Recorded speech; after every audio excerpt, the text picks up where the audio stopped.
Film ఇండస్ట్రీకి సంబంధించినటువంటి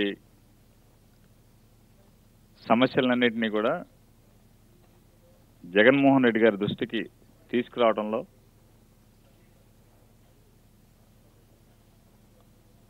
అవిరళ కృషి చేసినటువంటి మెగాస్టార్ చిరంజీవి గారిని మనస్ఫూర్తిగా సినిమాటోగ్రఫీ మంత్రిగా వారిని మనస్ఫూర్తిగా అభినందిస్తే, ఎందుకంటే ఈ సమావేశానికి ఇక్కడికి ఇవన్నీ రావటానికి పరిష్కారానికి మార్గం సుగమం అవటానికి కానీ అన్నిటికీ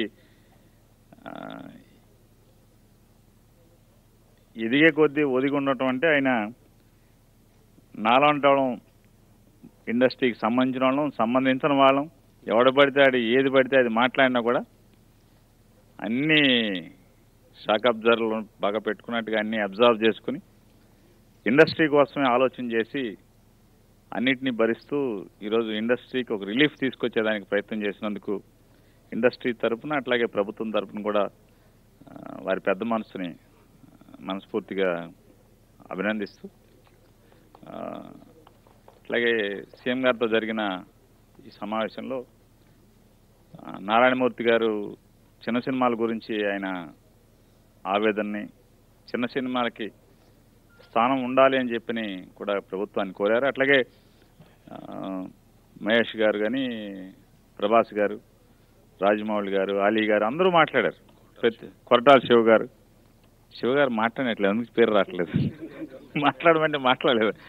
సో ప్రతి ఒక్కరూ, పోసాని గారు అందరూ మాట్లాడారు. ప్రతి ఒక్కరి మాట్లాడిన ప్రతిదాన్ని సీఎం గారు రిసీవ్ చేసుకుని దానిలో అవుట్కమ్ అందరూ సాటిస్ఫై అయ్యేట్టుగా ఆయన వారందరికీ కూడా సమాధానం చెప్పడం జరిగింది. మంత్ ఎండింగ్ లోపు, ఈ ఫిబ్రవరి ఆఖరిలోపు అన్నిటికీ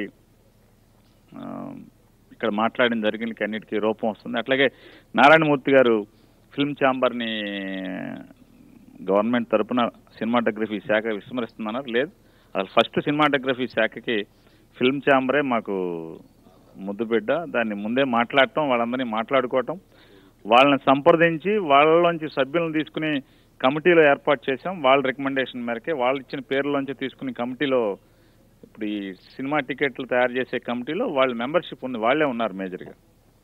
కాబట్టి ఇందులో ఉన్నారు. ఈ రోజున ఎవరైతే ఇక్కడ ప్రపోజల్స్ ఏదైతే వచ్చినాయో, ఒక ఇది వచ్చిందో, ఇవన్నీ కూడా అక్కడ మదించబడే ఇక్కడికి వచ్చినాయి. వాళ్ళే ఫిల్మ్ ఛాంబర్ వాళ్ళందరూ కూర్చుని మదించే అవన్నీ తీసుకొచ్చారు ఇక్కడికి. మనందరం నెక్స్ట్ మీటింగ్ లో నాకు పిల్లలు సార్ దండ పెడతా, మళ్ళీ మదింపు నేను రోజు మాట్లాడుతున్నాను నారాయణమూర్తి గారు కాబట్టి మీరు హానర్ చేయమని చెప్తున్నాను నేను. అది నాకు చెప్పి అసలు తెలిసి మీతో తగాదా నాకు ఎందుకు అసలు.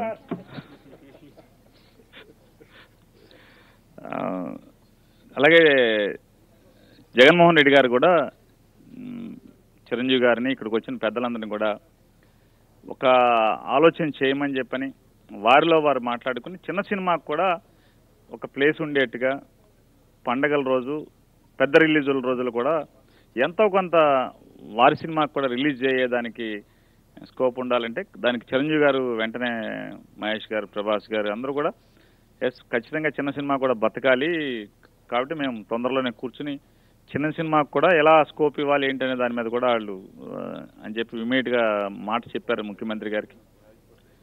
అట్లాగే ముఖ్యమంత్రి గారు ఇండస్ట్రీని ఆంధ్రప్రదేశ్లో కూడా, ఇది తెలుగు వాళ్ళం కదా, వైజాగ్కి ప్రాముఖ్యత నుంచి షూటింగ్లు ఆంధ్రప్రదేశ్లో కూడా చేద్దాం. నేను కూడా ప్రభుత్వం నుంచి మీకు ఏమేం కావాలో మళ్ళీ ఒకసారి మీరు ఒక ప్లాన్ తయారు చేయండి, మేము కూడా ప్రపోజల్స్ తయారు చేస్తాం. ఇండస్ట్రీని వైజాగ్లో పెద్ద ఎత్తున షూటింగ్స్ జరిగేట్టు ఇలాంటివన్నీ కావాలంటే స్టూడియోలకు కావాలా, లేకపోతే ఏం కావాలి మీరు నాకు సలహాలు సూచనలు ఇవ్వండి. మీ ఇండస్ట్రీ అంతా కూడా తెలుగు సినిమాలన్నీ కూడా ఆంధ్రప్రదేశ్ రాష్ట్రంలో షూటింగ్లు పెద్ద ఎత్తున జరగటానికి తొందరలో నిర్ణయం తీసుకుందాం అని చెప్పని ముఖ్యమంత్రి గారు చెప్పిన మాటకి అందరూ కూడా చాలా ఆనందాన్ని వ్యక్తపరిచి అందరూ కూడా సుముఖంగా ఖచ్చితంగా ఇది అది హైదరాబాద్ అంతా మాకు ఆంధ్ర కూడా అంతే, ఖచ్చితంగా ఆంధ్రప్రదేశ్ రాష్ట్రానికి కూడా సముచిత స్థానం ఇచ్చి మేమందరం కూడా ఇక్కడ కూడా షూటింగ్లు చేస్తామని చెప్పని వారు చాలా ఆనందంగా, అంటే ఏదో మొహమాటానికి కాకుండా చాలా ఆనందంగా హృదయంతో స్పందించినందుకు ఆంధ్రప్రదేశ్ ప్రభుత్వం తరఫున పెద్దలందరికీ కూడా నా కృతజ్ఞతలు తెలియజేసుకుంటున్నాం. థ్యాంక్ యూ అండి.